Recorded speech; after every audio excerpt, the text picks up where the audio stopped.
Good morning to you, and welcome back to today's JRPG Weekly Update. I'm SuperDerek, and we've got a lot of news to get through this week. Let's go ahead and kick things off by talking a little bit about Artis Impact. I missed talking about their launch last week, but today, the day I'm recording this, yesterday, if you're watching this today, comes out, Artis Impact, a new life sim RPG that's blending hand-drawn pixel art with turn-based combat it has launched on PC via Steam this week, today. So this solo-developed adventure by Malaysian creator Mas stands out for its striking art direction, seamlessly switching between top-down, isometric, and side-scrolling perspectives with manga-style cutscenes, all in a post-apocalyptic setting. The gameplay mixes classic turn-based style combat with lighthearted life sim elements. Players can decorate their homes, take on part-time jobs, cook meals, and more to enrich their journey. Early player reception has been very positive so far, suggesting that the game's depth and rich story live up to its gorgeous visuals. Artis Impact is available right now on Steam at an indie-friendly price at just about $17, making a very strong debut that retro JRPG fans may want to check out. Next up, we got a little bit of update here on Demonschool. This is an OG Persona and SMT-inspired school life tactics RPG.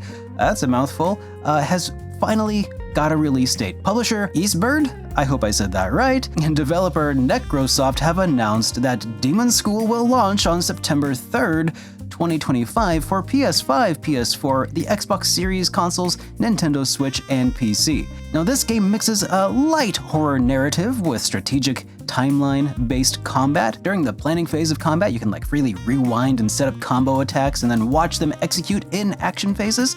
And players will be able to control freshman demon hunter Faye and her misfit classmates, balancing monster slaying with university life on a mysterious island campus. Demonschool promises 15 playable characters to befriend, with a relationship system in addition, and a schedule mechanic to train skills between missions. After the long wait, it was first unveiled in 2022, I think, the game is finally through certification and is ready to go, according to the director, Brandon Sheffield. A new release trailer showcased its vibrant tactics meets horror style and confirms the multi-platform launch in just a few short weeks. It's pretty dang exciting to see the revival of this style of Persona kind of type of game, just because I really enjoyed those, but then with Persona 3, they kind of shifted tactics, so to speak, and they play very differently now. But that's not to say that they were bad before, and this is going to be very exciting to me. Next, Atelier Ryza Deluxe Trilogy Pack was announced from Koei Tecmo. They revealed that the Secret Trilogy Deluxe Pack is set to launch on November 13, 2025 for the PlayStation 4 and 5 and Switch 2 and PC. This bundle contains a new DX or Deluxe edition of all three Ryza games, including Atelier Ryza 3 Deluxe, which comes with a ton of new content and DLC, they say, such as additional story segments and even some new playable characters. However, as a quick heads up for fans of the series, the original versions of Atelier Ryza 1, 2, and 3 will be delisted from digital storefronts around the same time, around November 12 to 13 or so, and will vary based on platform. But if you prefer owning the current editions, I don't know why you would, but if you want to complete your Ryza collection on Steam or PlayStation, Switch, well, be sure to purchase them before that date, because there will be no upgrade discount for existing owners when the deluxe versions hit. And after mid-November, only the new deluxe pack with the enhanced DX games will be available for purchase. I guess the silver lining is that your already owned games won't disappear or anything. You'll still be able to re-download them even after the delisting. Gust's Atelier series has done similar DX re-releases before, but this is the first time that it involves Ryza's hugely popular Trilogy, so plan accordingly. Next up, the acclaimed indie JRPG Chained Echoes got a hefty expansion with the Ashes of Elrant Story DLC, which launches on August 7 of 2025 across PC, PS4 and 5, Xbox, and Switch.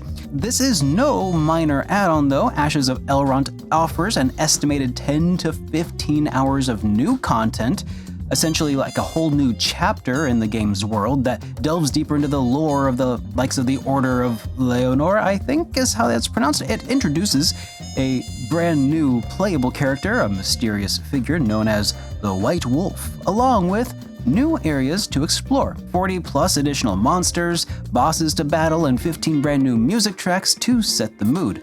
Fans can also enjoy a fully fleshed out fishing minigame, thus making it a real JRPG after all.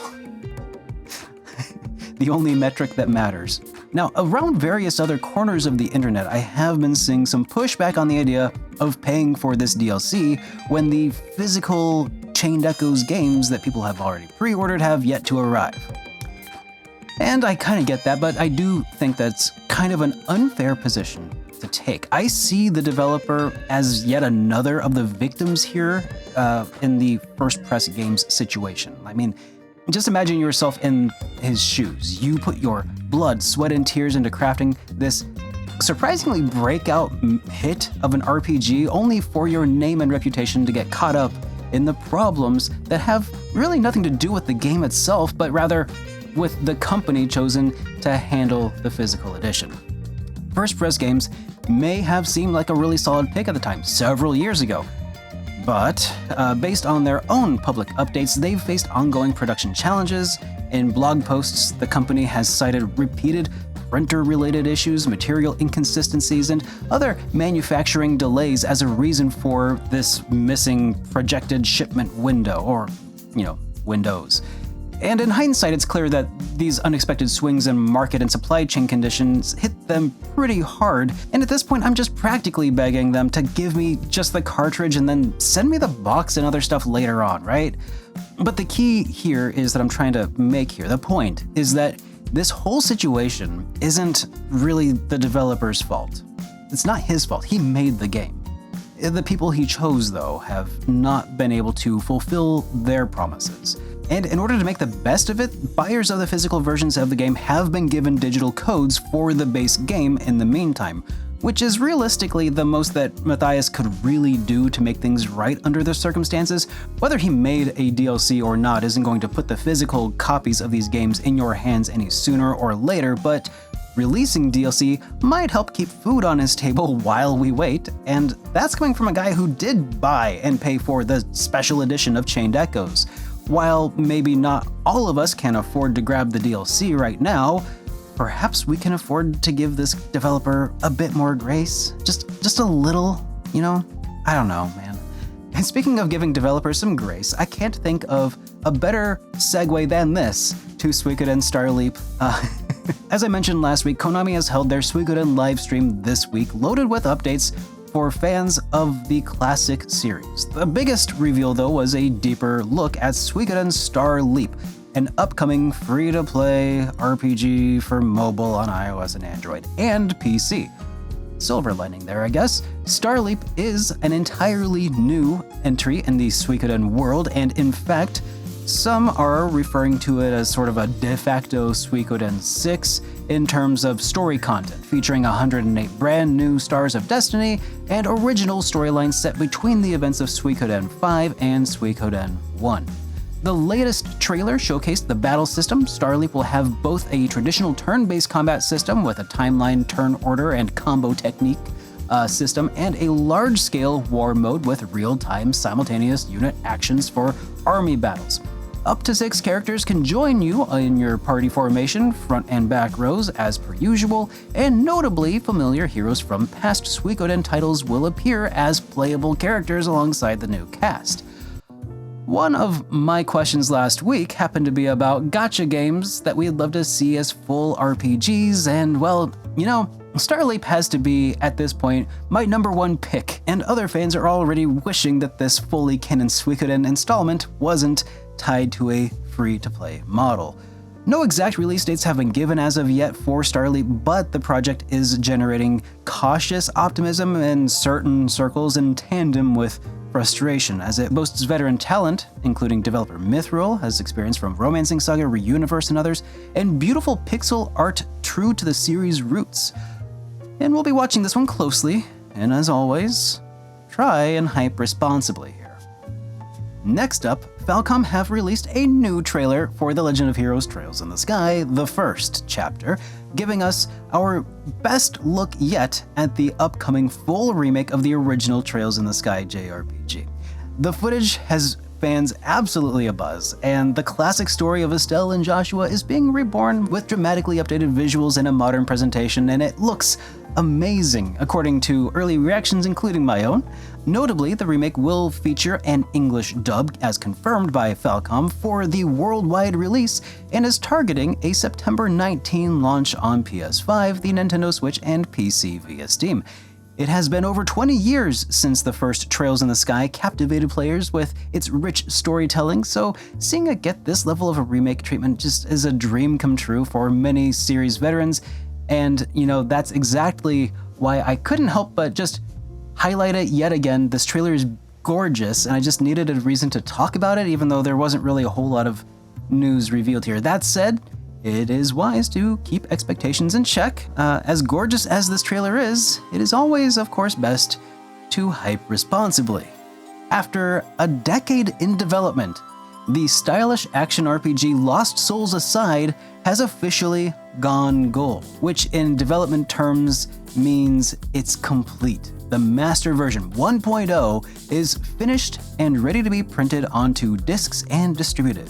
This milestone virtually guarantees that Lost Souls Aside will meet its promised release date of August 29, 2025 on PS5 and PC, with no further delays.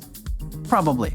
It's a significant moment for this title, which began as a solo project by developer Yang Bing back in 2014 and gained attention for its Final Fantasy XV inspired aesthetics and flashy combat. The project was later backed by Sony's China Hero project, you guys remember that? And fans have endured multiple delays over the years and waiting for it to finally arrive. Now, with the development wrapped up, Ulta Zero Games thanked fans for their patience and confirmed that the game will launch as scheduled on August 29. And just as a quick fun fact, the term "gone gold" in this context originates from when the final game code was sent off on gold-colored master discs for manufacturing. In the digital era, it still signifies that crucial first complete build. Barring any extremely unlikely last-minute setbacks, players will be hacking and slashing their way through Lost Souls Aside's world by the end of the month. Next up, Nintendo's August 2025 Indie World Showcase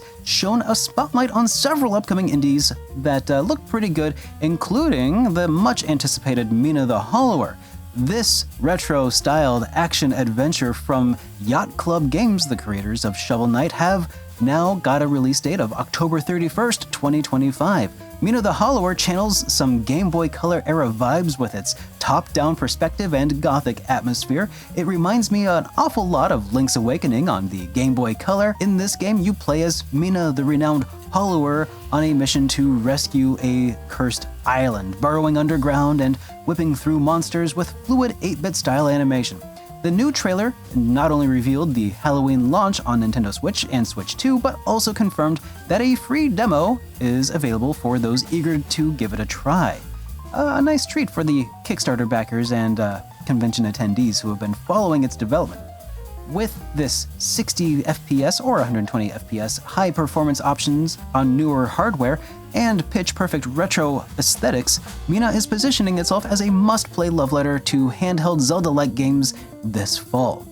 Another standout from that showcase, though, was Neverway, a nightmarish pixel art action RPG that immediately caught my attention with its pedigree and premise. Yes, and promise, but premise as well. In Neverway, you will quit your day job to work for an immortal deity, which leads to a creepy, surreal adventure rendered in stylish, retro-style graphics. What's especially intriguing about this is the talent behind the scenes. Neverway's art is being handled by pixel artist from Celeste, and its music is being composed by talents from Fez and Hyperlight Drifter. The latest trailer, while not the game's first reveal, showcased more of its eerie, dreamlike world and Zelda-esque gameplay, highlighting the blend of exploration, puzzle-solving, and combat against unsettling creatures. The visual style is both nostalgic and haunting, something like really old PC style, but it's hard to put my finger on what it reminds me of, but it's so good. Anyways, Neverway is slated for a 2026 release on the Switch and likely other platforms, maybe Switch too, but it has already cemented itself as an indie to watch. Moving on to some SuperDerek news. Unfortunately, last weekend my grandmother passed away, which has had me away for a few days and slowed down production a little bit here and streaming as well. We missed Throwback Thursday this week, but we will be making up for it on Saturday.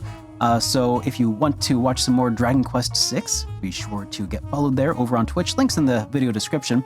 Otherwise, Metaphor ReFantazio's playthrough on Tuesdays and Expedition 33 on Fridays have been going really well, and I've really been enjoying all three of these games. The turnout, by the way, has been absolutely phenomenal, and hopefully this trend can continue because Twitch's whole growth scheme kind of relies on concurrent viewership, but that's, inside baseball stuff. But this week I did knock out a top 10 cozy RPGs video, which seems to have taken off a little bit.